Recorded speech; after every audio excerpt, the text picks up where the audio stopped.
찬성 153표, 반대 10표, 기권 23표. 이스라엘과 팔레스타인 무장정파 하마스의 즉각 휴전과 인질 석방을 촉구하는 결의안이 유엔 총회에서 압도적 표차로 가결됐습니다. 지난 10월 27일 인도주의적 휴전을 요구했던 결의안에 120개 나라가 찬성했던 것에 비하면 휴전 촉구 목소리는 더 강해졌습니다. In real time, it is incumbent upon us as the United Nations to bring an immediate end to the suffering of innocent civilians. 아랍 국가들이 낸 이 결의안에는 그러나 하마스의 책임을 묻는 내용이 빠지면서 수정안들이 제시되기도 했습니다. 오스트리아는 인질을 잡은 주체가 하마스라는 내용을 적시한 수정안을 냈지만 찬성 89표를 얻는 데 그쳤고 하마스의 10월 7일 선제 테러를 규탄하는 내용을 추가한 미국의 수정안 역시 84표에 그치며 수정안 채택 기준인 3분의 2의 지지를 얻지 못했습니다. 이스라엘은 크게 반발했습니다. There are no war crimes more heinous than the atrocities Hamas committed, and those that support this resolution are giving the terrorists a free pass. 에르단 대사는 하마스는 여성을 성폭행하고 어린이를 죽이고 살아있는 민간인을 불태웠다면서 휴전은 단 하나 하마스의 생존을 보장하는 것일 뿐이라고 비판했습니다. 그러면서 러시아나 중국, 터키가 이 같은 공격을 당한다면 휴전하겠냐고 반문했습니다. 린다 토머스 그린필드 주 유엔 미국 대사도 미국도 인도주의적 휴전을 지지하지만 하마스가 민간인 상대로 저지른 끔찍한 행위에 대해선 분명한 목소리를 내야 한다고 지적했습니다. 유엔 총회 결의는 안보리 결의와 달리 법적 구속력은 없지만 세계 여론을 반영한다고 스테판 두자릭 유엔 대변인이 말했습니다. AP통신은 이번 결의안 채택이 미국이 휴전 요구 동참을 거부하면서 더 고립되고 있다는 것을 보여준다고 분석했습니다. YTN 기정훈입니다. 베냐민 네타냐후 이스라엘 총리가 체포된 하마스 대원들을 신문하는 이스라엘군 시설을 방문했습니다.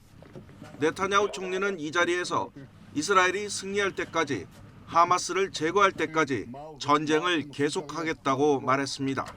ואני אומר את זה גם נוכח הכאב הגדול, אבל גם מול הלחצים הבינלאומיים. שום דבר לא יעצור אותנו. אנחנו הולכים עד הסוף, עד הניצחון. לא פחות מזה. 엘리 코헨 이스라엘 외무부 장관도 같은 말을 했습니다. 코헨 장관은 자국을 방문한 팀 와츠 호주 외교부 부장관을 만나 국제사회가 우리를 지지하든 그렇지 않든 이스라엘은 하마스와 전쟁을 계속할 것이라고 강조했습니다. 이 같은 발언은 이스라엘의 전쟁 중단과 휴전을 촉구하는 국제사회의 분위기를 인식한 것으로 보입니다. 특히 미국에 대한 반응으로 풀이됩니다. 조 바이든 미국 대통령은 이스라엘이 지지를 잃기 시작했다며 네타냐후 총리가 강경한 정부 정책에 변화를 줘야 한다고 지적했습니다. The president yesterday reflected the reality of global opinion, which also matters. Our support for Israel is not diminished. But we have had concerns, and we have expressed those concerns about the prosecution of this military campaign. 미국은 또 가자지구 지하 터널에 바닷물을 부어넣는 이스라엘의 작전에 대해서도 국제법 준수를 촉구했습니다. 매슈 밀러 국무부 대변인은 어떤 전술이든 국제 인도주의 법률에 부합해야 하며 민간인 보호를 극대화하는 방식으로 계획되어야 한다며 미국의 입장을 거듭 강조했습니다. YTN 신홍진입니다.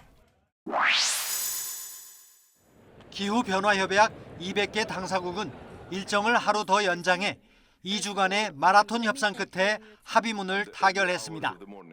지구 온도 상승폭을 산업화 이전 대비 1.5도 이내로 유지하기 위한 8가지 방안이 합의됐습니다. 화석 연료에서 멀어지는 전환을 가속화해야 한다는 표현이 처음으로 합의문에 들어갔습니다. 유엔 기후총회를 개최한 지 28년 만의 성과입니다. It is a plan that is led by the science. It is a balanced plan that tackles emissions, bridges the gap on adaptation. 그러나 100여 개국의 요청으로 당초 합의문에 들어갔던 화석연료의 단계적 퇴출 문구는 결국 빠졌습니다. 사우디아라비아를 비롯한 산유국들과 석탄 화력 발전 비중이 큰 인도 등의 반발에 따른 결과입니다. 만장일치로 합의되긴 했지만 화석연료 퇴출이 빠진 데다 재생에너지 확충 목표가 제시되지 않고 석탄 화력 발전에 대한 퇴출 의지를 담지 못한 것은 아쉬운 점으로 꼽힙니다. 기후활동가들은 미흡한 결과라고 성토했습니다. So we want an equitable fossil fuel phase out. They put the fossil fuel, but forgot to put the phase out. And there is only mention of coal, no other fossil fuels like oil and gas. 당사국들은 또 2030년까지 재생에너지 생산량을 3배로 늘리고 배출가스 저감이 미비한 석탄 화력 발전의 단계적 축소를 가속화하는 데도 합의했습니다. 내년 기후 총회는 역시 산유국인 아제르바이잔에서 열립니다. YTN 김태현입니다.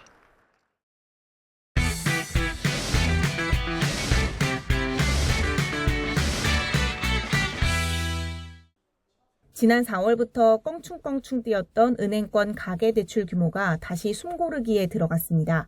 지난달 은행권 가계대출 잔액은 1,091조 9천억 원, 한 달 사이 5조 4천억 원이 쌓였습니다. 증가폭으로만 봤을 때 10월보다 소폭 줄어든 수준입니다. 다만 가계빚을 끌어올리는 주범인 주택담보대출이 집단대출을 중심으로 여전히 증가세를 이어갔습니다. 정부의 대출 규제 강화 조치로 주택 매매 심리가 위축되면서 자금 수요는 둔화했지만 입주 물량이 늘면서 일시적으로 잔금 수요가 확대된 겁니다. 주택 구입 자금 수요가 이제 둔화되는 모습이 나타나고는 있습니다. 이제 다만 이제 11월의 경우에는 집단 대출 수요가 좀 일시적으로 확대된 부분이 있었기 때문에 전반적인 이제 주담대 증가 규모가 좀 둔화되지 않을까 이렇게 보고는 있습니다. 반면 고금리 영향으로 일반 신용대출과 마이너스 통장 대출 등을 포함한 기타 대출은 감소세로 돌아섰습니다. 여기에 연휴 소비자금과 공모주 청약 관련 자금 수요 같은 일시적 요인이 사라지면서 전체 잔액이 3천억 원 줄었습니다. 지난 9월부터 금융당국이 대출 조이기에 나서고 있는 상황에서 한국은행은 올해 들어 증가한 가계빚이 예년보다 크게 늘어난 건 아니라고 평가했습니다. 한창 부동산 시장이 호황기였던 지난 2020년과 2021년 당시 증가 규모와 비교해보면 절반에도 못 미친다는 겁니다. 그렇다 할지라도 금융당국은 여전히 가계부채 규모가 큰 만큼 모니터링을 지속할 예정입니다. 또 대출 한도를 강화하는 변동금리 스트레스 DSR 세부 방안을 이번 달 안에 발표하고 은행권의 잘못된 가계대출 관행에 대해서는 시정 조치할 방침입니다. YTN 엄은주입니다. 흑연부터 요소까지 우리 경제에 꼭 필요한 일부 원자재 공급이 최근 중국의 수출 규제 한 번에 휘청이고 있습니다. 국내에서 생산하거나 먼 나라에서 들여오기엔 경제성이 낮다 보니 중국산 수입 의존도가 90%를 넘었기 때문입니다. 이 요소라는 것이 부가가치가 아주 큰 제품이 아니다 보니까 우리나라에서 일단 생산을 안 하고 있고요. 가까운 곳에서 수입을 하려다 보니까 중국이 가장 가격 경쟁력이 높습니다. 미국이 주도하는 경제 제재에 맞서기 위해 중국의 자원 무기화 움직임은 점점 빨라지고 있습니다. 앞으로도 공급망 위기가 반복될 우려가 커지자 정부도 서둘러 대책 마련에 나섰습니다. 우리 산업에 중요하면서도 수입 의존도가 높은 품목을 정해 집중 관리하겠다는 겁니다. 산업 생산에 필수적인 소재는 물론이고 또 흑연, 희토류, 갈륨, 게르마닌 등 185개 품목의 특정국 의존도를 현재 70%에서 2030년까지 50% 이하로 획기적으로 낮춰갈 계획입니다. 특히 2차 전지와 반도체 생산 등에 쓰이는 8대 핵심 소재는 따로 선정해 특별 관리하기로 했습니다. 공급망 안정기금으로 국내 생산 설비 투자나 수입 다변화, 재고 확보 등을 적극적으로 지원하겠다는 방침입니다. 우리 기업들도 외국 기업과 합작해 국내에 대규모 설비 공장을 짓거나 대체 원료를 개발해 내년부터 본격 생산하는 등 만반의 준비를 갖추고 있습니다. 하루가 다르게 전 세계 무역 장벽이 높아지는 가운데 공급망 안정은 이제 생존을 위한 필수 과제가 되고 있습니다. YTN 김태민입니다. 이 비엔나 소시지 2개 묶음은 가격은 그대로인데 용량이 640g에서 560g으로 줄었습니다. 체다 치즈 20개짜리도 같은 가격에 용량만 400g에서 360g으로 낮췄습니다. 한국소비자원이 가공식품 209개를 조사했더니 최근 1년 사이 9개 품목 37개 상품이 이렇게 용량을 줄인 것으로 확인됐습니다. 소비자들이 잘 모르게 슬그머니 가격을 올리는 이른바 꼼수 인상입니다. 그걸 어디 가서 그람을 재본다든가 그럴 순 없으니까 그냥 사는 거예요. 그냥 100% 다 믿고. 정부는 이런 꼼수 마케팅이 물가 상승을 부추긴다고 보고 대책을 내놨습니다. 우선 제품 포장지에 용량 변경 표시를 의무화하는 방안이 추진됩니다. 공정거래위원회도 주요 생필품을 대상으로 변경 사실을 알리게 하고 어기면 제재하도록 제도를 마련합니다. 주요 식품과 생활용품의 용량, 규격, 성분 등을 변경하는 경우 제품의 포장 등에 표시하거나 홈페이지 또는 판매 장소에 고지하도록 의무화하겠습니다. 또한 유통업체도 용량 변경 제품에 대하여 매장 내에 변경 사실을 게시하도록 규정하는 동시에 현재 대규모 오프라인 매장을 중심으로 시행하는 단위 가격 표시제도 강화할 예정입니다. 기존 84개 품목에 컵라면과 즉석조리식품, 위생용품 등으로 대상을 확대하기로 했습니다. 온라인 매장에서도 단위 가격을 표시하는 방안이 추진됩니다. 용량 변경 됐을 때 이제 중량에 대한 단위 가격을 알지 못하면은 가격이 상승했는지 또는 하락했는지 알 수가 없기 때문에 이런 부분에 대해서 소비자가 쉽게 알 수 있도록 소비자원은 현재 홈페이지에 꼼수 인상 신고센터를 마련하고 제보를 받고 있습니다. 정부는 소비자원과 유통업체 간 협약을 통해 약 10,000개 상품에 대한 용량 정보를 받아 전방위적으로 모니터링을 강화한다는 방침입니다. YTN 김선입니다. 올해 학교폭력 실태 전수조사 결과 피해자는 5만 9천 명으로 지난해보다 또 4천 명이 늘었습니다. 코로나19가 유행했던 2020년 대비 2배 넘게 증가한 것으로 일상 회복 이후 학교폭력 피해는 계속 증가하는 추세입니다. 초등학생과 중학생 학교폭력 피해자가 전체의 93.4%에 달하고 중학생은 피해 응답률이 가장 빠르게 상승하는 등 학교폭력의 저연령화 현상도 뚜렷합니다.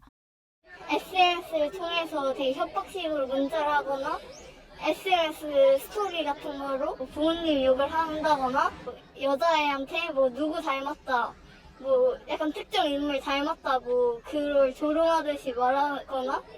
초등학교 때는 그렇게 폭력적이라고 생각할 만한 장난이 없었던 것 같은데 중학교 올라오면서 폭력으로 느껴지는 거는 거의 한두 달에 한 번씩 있는 것 같아요. 목 조르는 경우도 있고 업어치기 하고.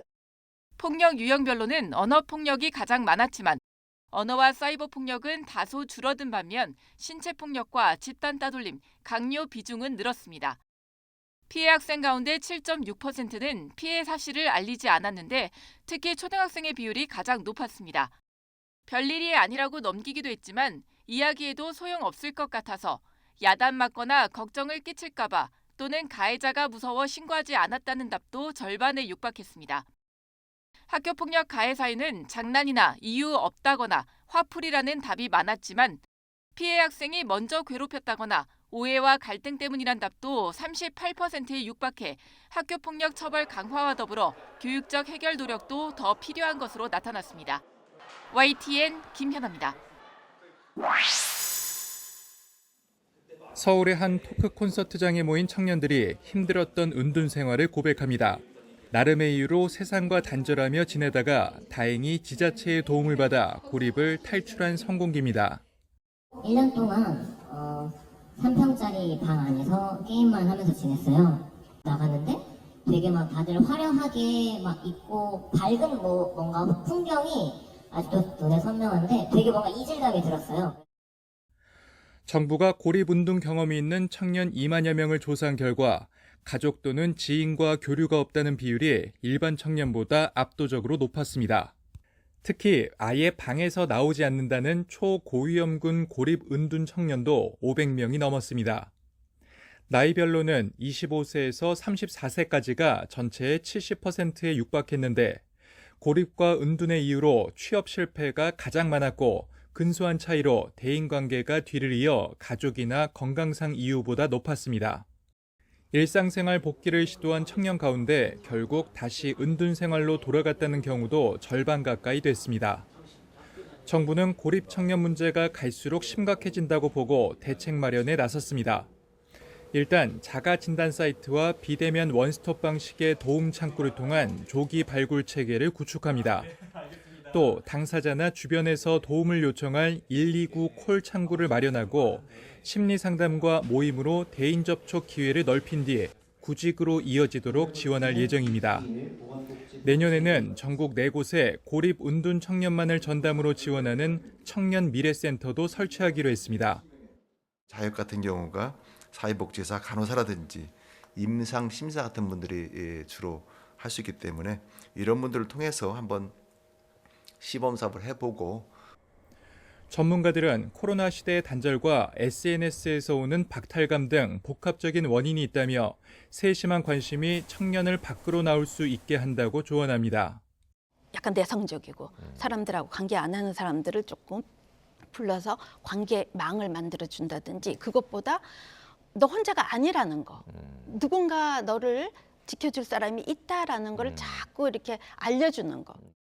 정부는 사회와 단절한 청년 규모가 최대 54만 명에 이를 수 있다고 보고 이로 인한 사회적 비용 손실이 7조 원에 달한다며 지원 사업을 서두르기로 했습니다. YTN 조용성입니다. 하루에도 수백 통씩 민원인 전화를 받는 콜센터 직원들. 어떤 사과를 해야 되나요, 제가?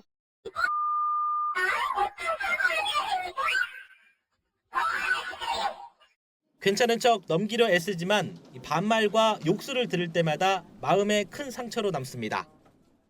수위가 좀 너무 올라가면은 보통 사람들이 느끼는 것처럼 이제 심장도 뛰고 눈물도 나고 어떻게 해야 될지 되게 당황스럽죠. 공무원도 사정은 비슷했습니다. 인사혁신처가 중앙부처 공무원을 대상으로 직무 감정 노동에 대한 첫 실태 조사를 벌인 결과 대부분 항목에서 위험하다고 나왔습니다. 우선 업무 과정에서 받는 정서적 충격 정도를 뜻하는 감정 부조화 점수가 높았습니다. 정상은 3에서 7점 정도인데 여성 공무원은 10.1점, 남성 공무원은 9.4점이 나왔습니다. 점수가 높을수록 감정 노동의 노출 강도와 직무 스트레스가 높은 건데 응답자의 80%가량이 위험군으로 나타난 겁니다. 가장 큰 스트레스의 원인은 민원인 응대였습니다. 원하는 답을 얻을 때까지 무리한 요구를 계속하는 탓에 업무 보기가 힘들 정도라고 답했습니다. 그 다음으로는 폭언과 협박, 보복성 신고의 순이었습니다. 하지만 감정노동에 시달려도 절반 가까이는 외부 도움을 받아 해결하기보단 그냥 참는 것으로 나타났습니다.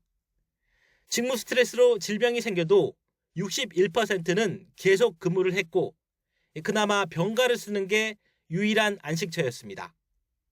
공무원들은 꼭 필요한 정책으로 소속 부처의 적극적인 직원 보호를 1순위로 꼽았습니다. 민원 수당이나 성과평가 같은 당근책도 좋지만 갈등이 생겼을 때 법적 조치 등으로 버팀목이 되달라는 겁니다. 인사처는 이번 설문조사 결과를 바탕으로 심리적 고위험군에 대한 치료와 검진비 지원 등 보다 실효성 있는 대책을 마련할 계획입니다. YTN 이승배입니다.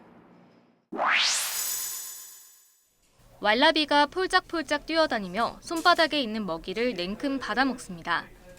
흔히 접하기 어려운 동물을 도심에서 체험할 수 있어 인기를 끈 야생동물 카페입니다. 그런데 이제 이런 시설이 모두 불법입니다. 야생동물 카페 등 동물원으로 등록되지 않은 시설에서 야생동물을 전시하면 2년 이하의 징역이나 2천만 원 이하의 벌금을 물 수 있습니다. 다만 기존 동물 카페 운영자는 신고를 하면 4년 동안 단속이 유예됩니다. 그렇더라도 야생동물에게 먹이를 주거나 만지는 등 체험 활동은 금지됩니다. 일각에서 야생동물 체험이 동물 학대라는 주장이 끊이지 않고 일부 업체가 동물들을 열악한 환경에 방치해 논란이 되면서 규제가 강화된 겁니다. 업주들은 당장 생계에 타격을 입게 됐다고 호소합니다. 앞으로 운영을 계속하려면 동물원으로 허가를 받아야 하는데 수의사 등 갖춰야 할 요건이 많아 문을 닫을 수밖에 없다는 겁니다. 카페다 보니까 좀 더 가까이서 동물들하고 이렇게 교감을 할 수 있는 그런 공간인데 그게 이제 아예 차단이 되니까 좀 많이 아쉽죠. 만약에 해야 되는 동물원으로 바꿔서 하던가 아니면은 그냥 뭐 시골에 땅을 사서라도 끝까지 책임집니다. 개나 고양이 같은 반려동물은 허용되고 같은 야생동물이더라도 앵무새나 독이 없는 뱀 등은 금지 대상이 아닌 점도 반발하는 이유 가운데 하나입니다. 감염병 전파 가능성이 낮거나 사람에게 해를 적게 가하는 종이 판단 기준인데 공평하지 않다는 겁니다. 카페가 문을 닫더라도 남은 동물들이 유기되거나 방치되지 않도록 관리하는 일도 남은 숙제입니다. 지금 가장 중요한 것은 지자체가 행정을 제대로 하는 거예요.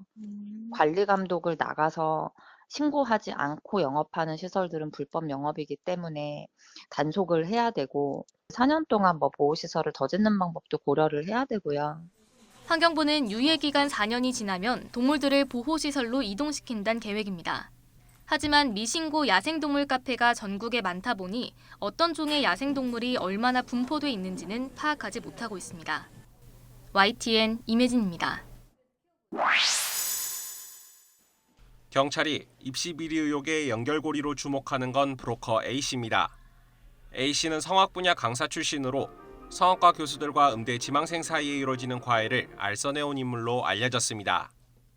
대학교원의 과외는 그 자체로도 학원법 위반이지만 경찰이 수사력을 모으는 부분은 따로 있습니다. 지난 2022학년도 서울대학교 성악과 입시전형에서 외부평가위원으로 참석한 교수 2~3명이 자신들이 가르치던 학생들을 직접 평가한 사실을 포착한 겁니다. 경찰은 교수들이 해당 학생들을 합격시키려고 점수를 부당하게 높게 준 것으로 의심하고 업무방해 혐의로 입건했습니다. 또 서울대학교 입학본부와 음악대학 사무실을 압수수색해 입시평가표 등 관련 자료를 확보한 것으로 알려졌습니다. 경찰은 앞서 지난 10월에는 비슷한 혐의로 숙명여대 입학처를 압수수색하기도 했습니다. 외부평가위원으로 지난해까지 2년 동안 성악과 입시평가에 참여한 경기도의 한 사립대 교수가 자기가 지도한 과외 학생들에게 높은 점수를 준 정황이 포착됐습니다. 유명 성악가로 알려진 해당 교수도 브로커 A씨에게서 불법 과외를 소개받았던 것으로 파악됐습니다. 경찰은 압수수색에서 확보한 자료를 분석한 뒤 A씨를 불러 자세한 경위를 조사할 방침입니다. 또 불법 과외 교수비와 별도로 교수들이 평가를 대가로 금전을 받았는지 등에 대해서도 수사가 이뤄질 것으로 보입니다. YTN 김태원입니다. 평범한 직장인인 40대 여성 A씨는 유튜브를 하다가 문득 미국 부동산에 투자하라는 업체 광고를 보게 됐습니다. 유명 SNS인 유튜브에 나오는 광고인데다 성공한 사업가가 보장한다는 말에 의심은 줄어들었습니다. 무엇보다 끌린 건 한 달 평균 5%를 보장한다는 수익률이었습니다. 본인은 이제 하루에 100만 원씩 이자를 받으셔가지고 월 3천이 꽂힌다고 말씀하시면서 계좌 이제 인증을 해주셨는데 11억 얼마 이렇게 숫자로 찍힌 계좌 인증까지 보여주셨고요. 투자의 시작은 몇백만 원이었습니다. 몇 달 동안 약속대로 이자가 나오자 전 재산에 가까운 7천만 원까지 넣었는데 이달 초부터 문제가 생겼습니다. 잘 나오던 수익금이 인출되지 않았던 겁니다. 72시간 인출 지연 제도라는 거를 적용하기 때문에 오늘 당장 못 드린다, 기다리시라 그런 답변을 받았고요. 자신만만하던 업체는 되레 미국 연방정부가 매기는 세금 37%를 투자자가 내면 원금을 찾을 수 있다며 추가 입금까지 요구했습니다. 건물 가치 하락으로 강제 락업 해지가 됐다면서 반환을 못 해주니 연방소득세 37%를 납부해야만 그 돈을 돌려받을 수 있다라고 이제 말씀을 하시더라고요. 업체와의 통화는 시간이 갈수록 어려워졌고 홈페이지 챗봇 상담도 더 투자하라는 말만 되풀이했습니다. 답답한 투자자들이 주소를 찾아 사무실까지 찾아갔지만 상황은 더 막막해졌습니다. 업체 주소지로 찾아가 보니 이렇게 텅 빈 창고만 남아 있습니다. 유튜브에서 투자를 권유했던 인물도 업체도 지금은 잠적한 상태입니다.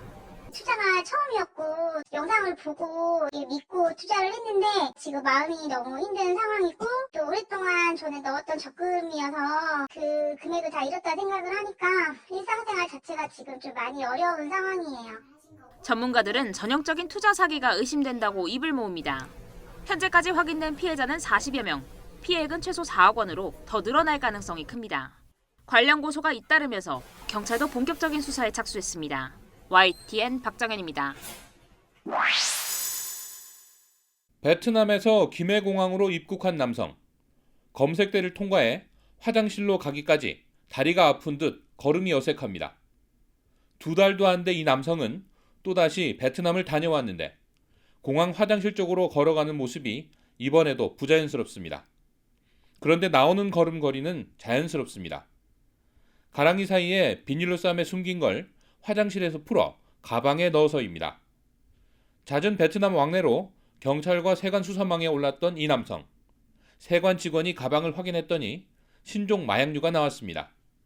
여행해서 화장실에 들어갈 때도 따라 들어가 보고 그 화장실 안에서 뭐 이게 뭔가 부실거리는 소리가 나고 난 다음에 얘가 화장실을 나와서 총책과 운반책을 포함한 일당 5명은 지난 4월과 5월, 7월 세 차례에 걸쳐 베트남에서 케타민 300g, MDMA 200정, 합성대마 2.5kg을 밀반입한 혐의를 받습니다. 마약류는 이미 상당량이 시중에 풀려 경찰 수사망에 매수자가 포착되기도 했습니다. 세관은 일당 5명을 구속해 검찰에 넘겼습니다. 경찰은 일당이 판 마약류가 어디까지 퍼졌는지 중간 유통책과 매수자를 추적하는 중입니다. YTN 김종호입니다.